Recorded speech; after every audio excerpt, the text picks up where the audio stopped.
Merchant of Venice. It is the year 1605, and for more than 400 years, it has been prevalent in our school lives. Most of us have read it, haven't we?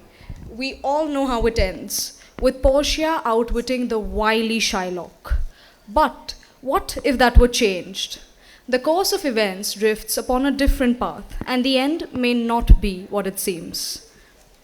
So, the original play goes something like this. Antonio borrows some money from Shylock.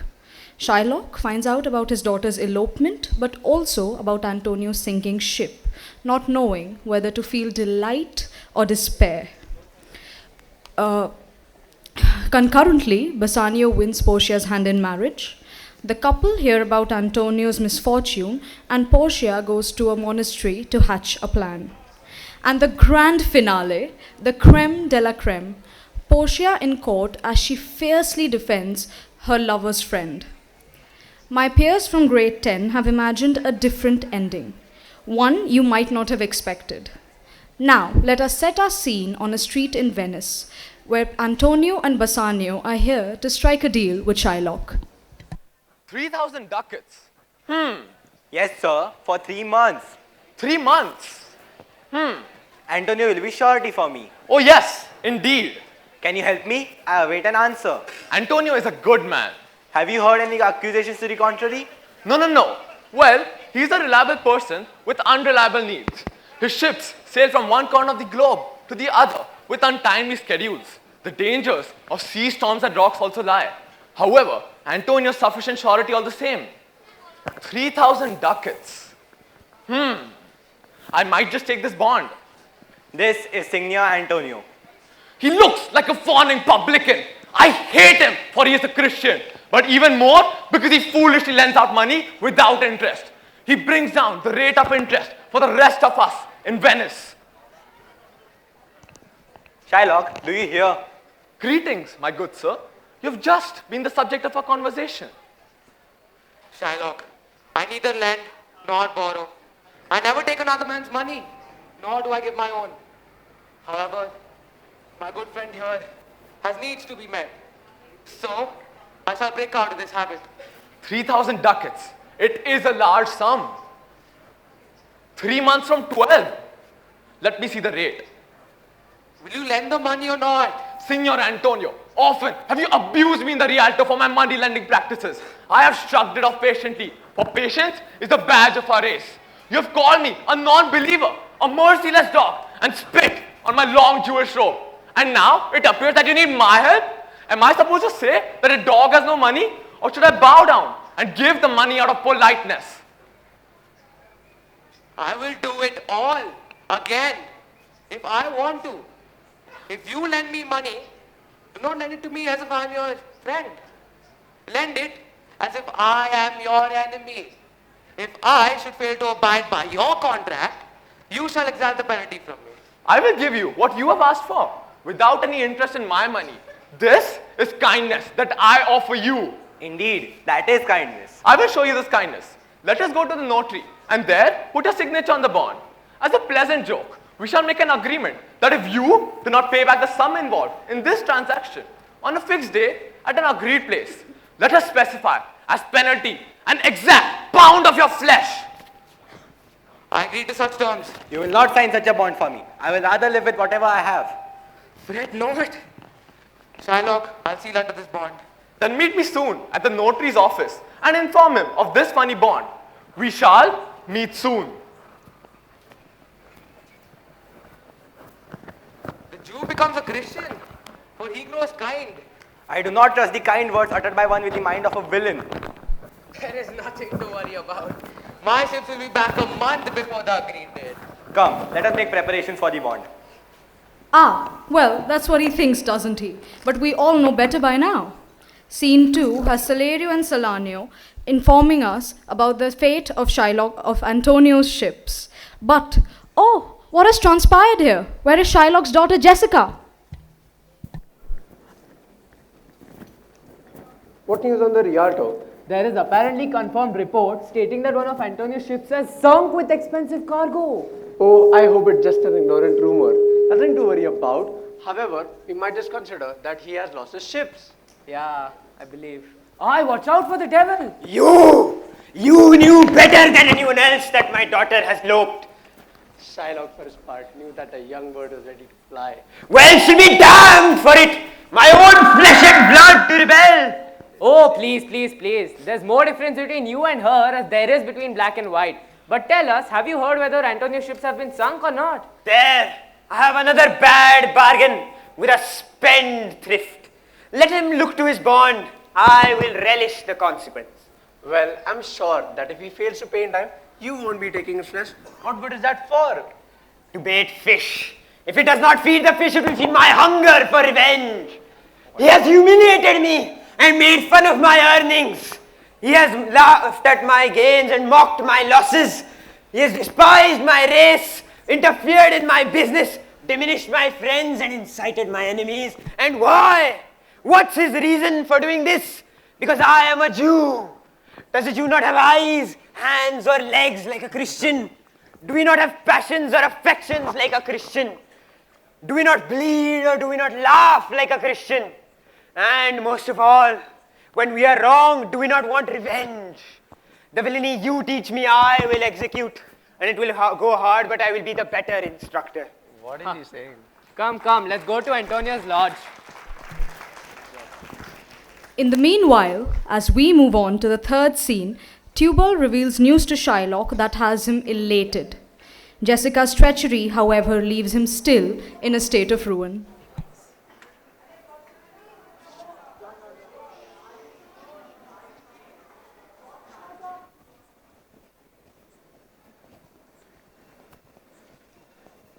Tubal, what news? Have you found my daughter? Apologies, sir. I could not find her. I would have her dead at my foot and the jewels in her ear. I have neither satisfaction nor revenge. There are no sighs except mine. There are no tears except the ones I shed. I hear Antonio, he has some bad luck as well. What? What? Yes, one of his ships which was coming from Tripolis has sunk. Oh, I am glad to hear it. Where? In Genoa? I heard that your daughter, she spent 80 ducats in one night in Genoa. Oh, stab me with a dagger, Tubal. 80 ducats. My 80 ducats. However, many of Antonio's creditors also tell me that he has no choice but to go bankrupt now. Oh, I'm so glad to hear it. Go ahead, Tubal. Hire me a law officer. We will engage him in advance. And if Antonio is unable to meet the conditions of the bond, I will have his heart. Ha ha ha ha ha ha ha. As violence is on the cards in Venice, Belmont has an air of love as Bassanio and Portia meet eyes for the first time. Which casket will he choose? Gold, silver, or lead? Let's hope Bassanio doesn't remain unwed.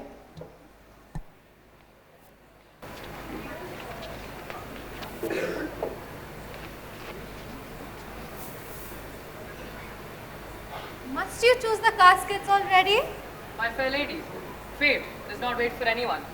Well then, here lie 3 caskets, gold, silver and lead. My portrait lies within one, and if you see my visage, that means you've made the right choice. I understand. Gold. The inscription. Whoever chooseth me will get as much as he deserves. Gold. Shimmering, beautiful gold. Gold is deceitful, and I believe that external show has no real value. Silver. Whoever chooseth me will gain as much as he deserves. Silver. The medium of exchange from man to man. The maker of the mere coin. Silver is no more than a common slave. So it must be lead. Whoever chooseth me must give and hazard all he hath. Lead. Lead seems to threaten more than promise anything. But still, I choose the lead casket. What do we have here? A portrait of the fairest maiden, Portia. Oh my, My love seems to be overflowing and I suffer from excessive joy. You have indeed made the right choice and are now my husband.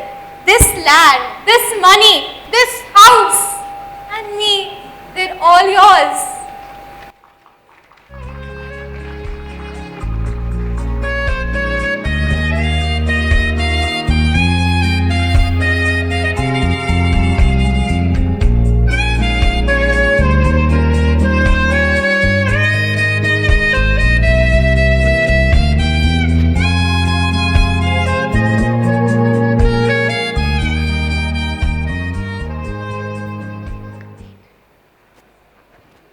Bassanio, I bring you the most unfortunate news.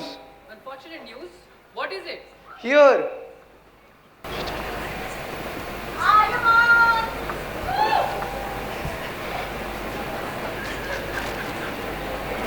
Oh, what a disaster! My dearest friend Antonio has lost all of his ships. Not a single one of them surviving the journey. And what's worse, he had bound himself to that dog, Shylock. Oh, Portia, when I told you that I owned nothing, I'm afraid it was far worse. I had bound myself to my dear, dear friend Antonio, and I made him pledge himself to his worst enemy, Shylock. This letter has been written with the flesh and blood of Antonio. For now he may lose his life because of me. My love, worry not. Take as much money as required by the bond. Take double that, treble that, for there is no man that will not succumb to their greed. Leave at once, for I will not have you in my house as long as you have an unquiet mind. I will take my leave now and rush to Venice, but I promise I will return with haste.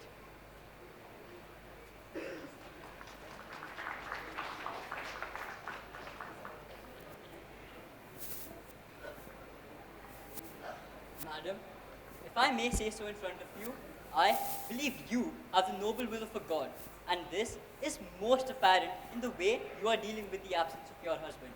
If you knew the man whom you are helping, how honest a gentleman you are sending relief to, I'm sure that you will be much prouder of what you are doing now than you are. I have never regretted doing good, and I will not do so now. Friends who converse and spend time together, who love each other equally, tend to share similar manner and spirit. So I think that this Antonio, being so close to my husband, must be like him. Let's talk about something else. Lorenzo, I put you in charge of managing my household until my husband returns. As for myself, I have made a secret vow to heaven to live a life of meditation, only accompanied by Nerissa here until my husband returns. There is a monastery 2 miles away where we will stay. I ask you not to refuse the duty I've asked of you, which necessity and my love for you compels me to lay on. Madam, I will obey you with all my heart in your fair commands. My servants already know my intentions and will accept you and Jessica in place of Lord Bassanio and myself. Farewell until we meet again. May you have pleasant thoughts and happy times. I wish you contentment.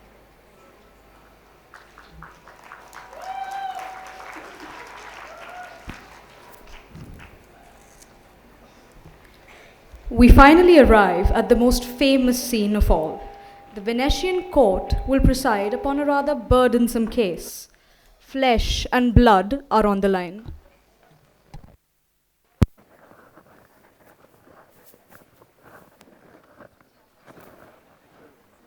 Well, is Antonio here?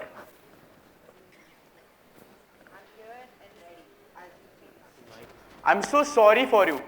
You have come here to face an adversary as stubborn as a rock, an inhuman wretch, completely empty for a single drop of mercy. I have heard that you have tried your hardest to change his rigid mind. But since he remains stubborn and there is nothing I can do legally to escape him, I will face his anger with patience, suffer his tyranny and rage quietly. One of you men, go and tell the Jew to come to the court. He's waiting outside the door, my lord. Here he comes. Make room. so that he can stand right in front of me. Shylock, everyone thinks and I agree that you are putting on a show of such malice until the very last minute, and then at last you will show some mercy. Something maybe even more shocking to see from you than your cruelty. It is widely thought that you will not only let go of the penalty, a pound of this poor merchant's flesh, but will also let some of the money go, touched by human gentleness and love, out of pity for the losses that have come to weigh upon Antonio. We all need a gentle reply to this from you, Jew. I have informed your grace of my purpose, to have the due in the forfeit of my bond. We both know you cannot deny me, for it will endanger the very foundation of Venice. For what is a city without its charter, and what is a kingdom without its laws? And you ask me why I would rather have a pound of worthless flesh than 3,000 ducats. I can give you no answer other than it is my humor. I have no reason other than a lodged hatred and a certain loathing I bear this man. Are you answered? It is not a sufficient answer, you unfeeling man, to excuse your cruelty. I am not obliged to please you with answers. Please, are you trying to reason with the Jew? You might as well go stand on the beach and ask the tide not to come in as high as is its custom. You might as well ask the wolf why it makes the ewe cry by eating the lamb. You might as well do anything impossible as softening his Jewish heart. Is there anything harder than his heart? Therefore, I request you to make no more offers and use no more strategies to persuade him. Rather, let judgment be passed and let him have his way without any further delay. Take 3 times the money and let him go. If every ducat in 3,000 ducats were in 6 parts, and each part a ducat, I would still not take your offer. Show some mercy, you old fool. How can you hope for mercy if you don't show it yourself? Why should I worry about mercy if I have done nothing wrong? You have amongst you many slaves which you use like mules and cattle, and think of as no more than dogs. Shall I tell you to free them? Marry them to your heirs, give them bed and food at their leisure? You shall say no, that they are yours, that you have bought them. I raise you the same answer. I have bought that pound of flesh at great cost. It is mine, and I will have it. The decision relating to this case has been made. Shylock, you are hereby awarded 1 pound of Antonio's flesh. My bond, justice, praise the law, praise the Duke. My bond. What? How can this be? Antonio, just because of me your fate has been sealed. I bear you no grudge, Bassanio. To you, I bequeath my whole estate, which may not be many, thanks to my ill fortune. You're too kind, Antonio, and the Jew too cruel.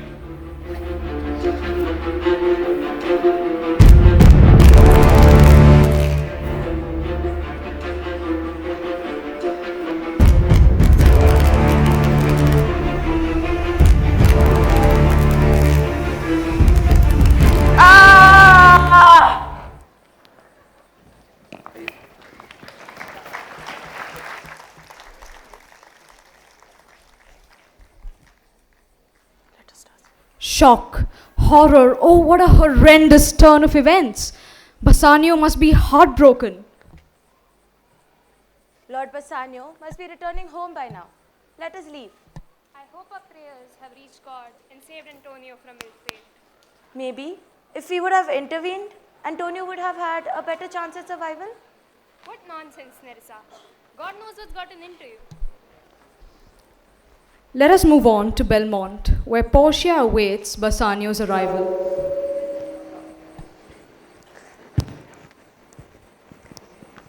I heard the news. I heard the news and I'm sorry to hear about your friend's ill fate. My friend? Nay, that man was no friend. Antonio was forever sober and he dulled the mood of the loudest parties. Antonio, my friend? Nah, that man was no friend. Antonio to me was but a bank. My dear Portia, the only reason I put up this pretense was to be with you. For you are my true love. And here we have it. The grade 10 students have finally gotten what they dreamt of. Justice for Shylock. Let's all please put our hands together for our amazing casts. First off, our writers, the students of the editorial team, Krishang Nijhavan, Isha Kulkarni and Isha Oberoi. The Duke, played by Sarang. Nerissa, played by Natasha. Tubal, played by Harsh. Salario and Salanio, played by Arya and Aditya, respectively. Lorenzo and Jessica, played by Aryaman and Arohi. Shylock, played by Ekansh, Krishang and Aryan. Portia, played by Shania and Maitreyi. Bassanio, played by Vedant, Arhan and Shlok. Antonio, played by John and Arush. Our technical helpers at the back of the stage, Priyansh and Pratinav.